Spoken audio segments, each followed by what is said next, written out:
We will find a way, or we will make one. Thank you very much.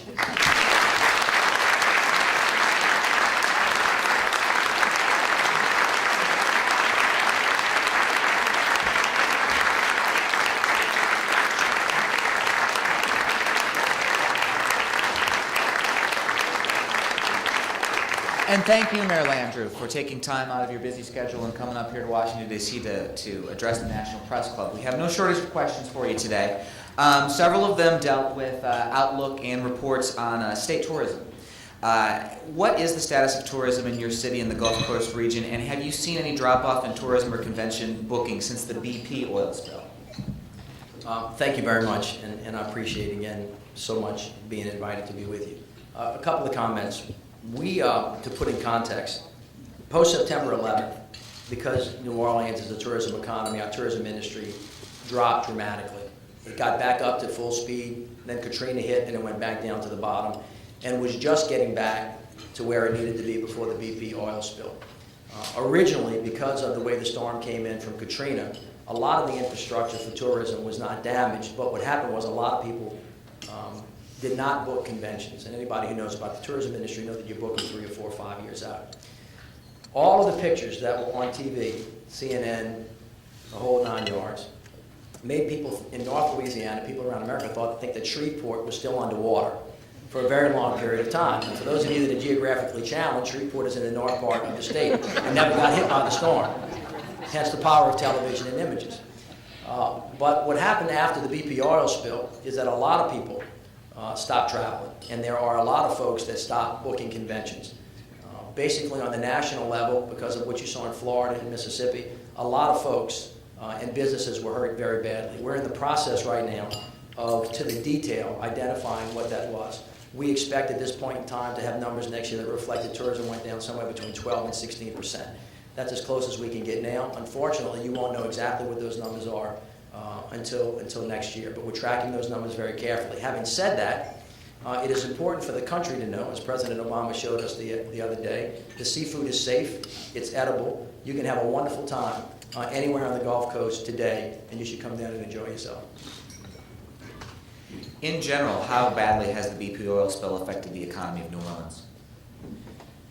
Well, again, when I speak about New Orleans, I want to be careful to speak about the parishes that are south of New Orleans as well, because the city of New Orleans is in fact a coastal city now.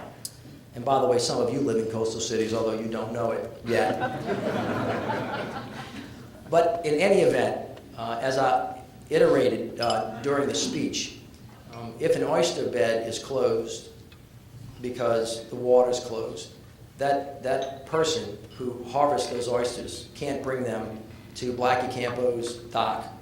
And if Blackie Campo's dock's not open, then the trucker who comes to get them can't get them, and the trucker can't go to Sal Sensori's oyster processing plant, and he can't deliver the oysters to the 86 restaurants, Commander's Palace, Galatoire's, et cetera, et cetera. If you can't do that, the restaurant closes, the waiters and the waitresses can't work.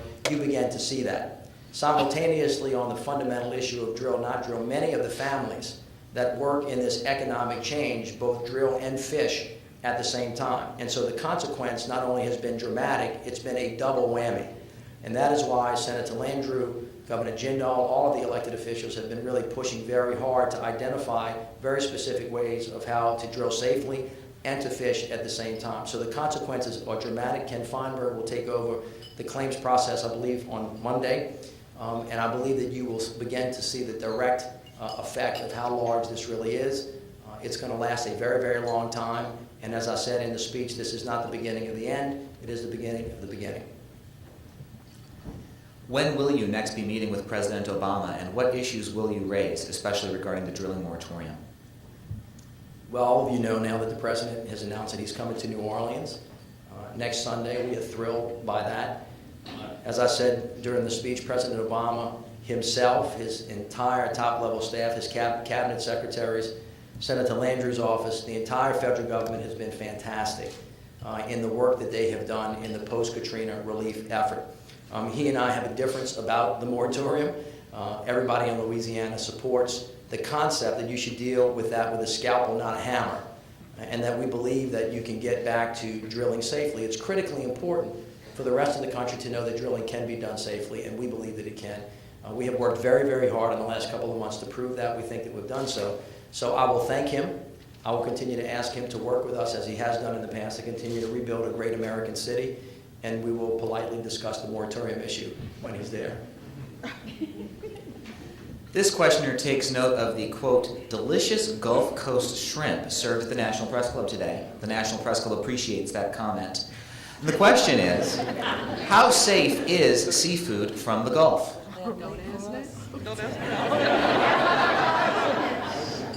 Y'all want me? First of all, the shrimp was great.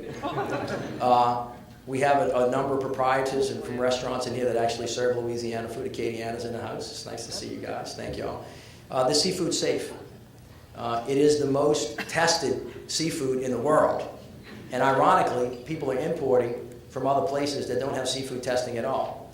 It is one of the reasons why we continue to push on BP to fund a very robust testing program, because notwithstanding how many times you, and marketing program, because notwithstanding how many times you say it, you have to prove it over and over and over again. And plus, if you don't have a complete and total baseline, people will not believe you. Hence the power of marketing. Governments and people cannot compete with the images that you put in your paper and on the video streams. If you open up every show with still a picture of the oil bubbling out of the Gulf, that's what people see and that's what people hear. And so seafood testing, financing it, having a robust seafood testing program on the federal, state, local levels is critically important, and then marketing is critically important. But the fact is the seafood is safe, it's edible, and New Orleans, did I say this, is a wonderful place to come and visit. The audience breathes a sigh of relief. We have several questions about political relations in Louisiana. This questioner asks, given your governor's resistance to federal aid and intervention, how is that affecting what you're trying to do for New Orleans? Are you serious? Okay, here's the thing. I served as lieutenant governor with Governor Jindal. We had a really wonderful working relationship, but we don't think alike on every issue. One of the things that we have talked when I was lieutenant governor, as the mayor of the city of New Orleans, one of the difficulties that mayors and governors have is what the relationship is with Washington, D.C. Just as a matter of federal policy, the United States Conference of Mayors has noted this many, many years ago. There used to be a way for money to go directly to the city halls rather than to the state houses. That has changed. And that has, as you can see, policy implications when governors and mayors don't agree on what they should be pursuing and not. Tom Cochran is here with the United States Conference of Mayors, folks from the National League of Cities are here. This is a major issue for mayors across the country. You can understand how it complicates matters if the governor wants or doesn't want and a mayor thinks differently. And in fact, it is just an interesting dance that you have to do when you come to Washington, D.C. and say, well, as far as the state is concerned, that may be true, but as far as the city is concerned, we love the fact that the federal government is beginning to invest in New Orleans, and this is the reason why. The country has to stop seeing cities as individual entities that somehow don't have anything to do with the entire body politic. Cities are not competitors with each other. Cities are partners with each other to create an economic engine to compete with China and India and other places. All of us are economic engines. Hence, the part of the speech where you stop seeing New Orleans as this lovely little place that you can come visit and hide every now and then. This is a major economic engine that has a lot to do with your economic security and your national security. And by the way, the rest of the international community sees this as well. For those of us that travel internationally, you have heard people who are our friends and allies say, why does America continue to preach about how to build democracy abroad if they can't rebuild a piece of themselves? I want you to think about that. And it has an impact on our moral authority to speak across national and international issues as well. And so infrastructure projects, major funding issues to help cities stand up, always make America strong, and of course New Orleans wants to continue to be a great partner. Thank you. Given that you have been a two-time lieutenant governor and mayor of the state's largest city, at what point or at any point would you have any interest in Governor Jindal's job? I love my job. I just got here, for goodness sake. If oil pipelines are such a large reason for coastal degradation, why is Louisiana's political establishment so supportive of oil companies? That's an excellent point. And this is, I suspect, hard for the nation to understand. But guess what? It's not just us. As I said in my speech, all of us are guilty in terms of how we have taken resources out of the ground and not restored the ground. A lot of it has to do with being able to eat and not having the power to push back, or not having the wisdom and the strength to say, you can drill, but you have to restore. And just as over the years, we have gotten better at food regulation, every kind of regulation that has been in the book that needs to be measured appropriately, so too have we gotten to that point where it's become patently obvious that if you continue to degrade the land the way that you do and not restore it, which is the important part, then you're on an unsustainable path moving forward. And now, irrespective of what people have done in the past, we have to change course on the federal side, on the state side, on the local side. And by the way, national environmental groups that, in my opinion, have kind of skirted past Louisiana because I've heard before they kind of deserve what they got because they like the oil companies so much. It doesn't work anymore. We have to change. And the good part about that is we actually know how to do it. And on top of that, it's not something that America is in alone. It happens all over the world. So to the extent that we're in an international market, we're not going to be in a competitive disadvantage for acquiring oil companies to drill and to restore. And by the way, until we find a new way, we don't really have much choice because fossil fuels provide most of what it is that we're doing now. The point is to get started and to begin transitioning, not close our eyes, and again, not get into the zero-sum game of drill, baby, drill, or never drill at all. We're smarter and we're faster than that, and we have to find a better way. Some urban planners say the parts of the city hit hardest by Katrina are so far below sea level that they should not be rebuilt. Is it your intention to fully restore those neighborhoods, or is there too much risk? You know, I hate to tell you all this, but because people think you get your gas from the pump. But we're not the only ones that live under sea level, below sea level in the country. We hear that argument all the time. It's really just kind of interesting to us that people start off the premise that if you live below sea level, you shouldn't be able to live there. I mean, the Netherlands is an example. If you actually look at most of the studies that are done, and you ask which cities in total are most vulnerable to storms, Miami kind of gets right up there. And then New York is right next to it. We're actually fifth. So we don't want to really invite the debate about everything below sea level doesn't have a right to be there, because we know the answer, and you don't want to have that debate either.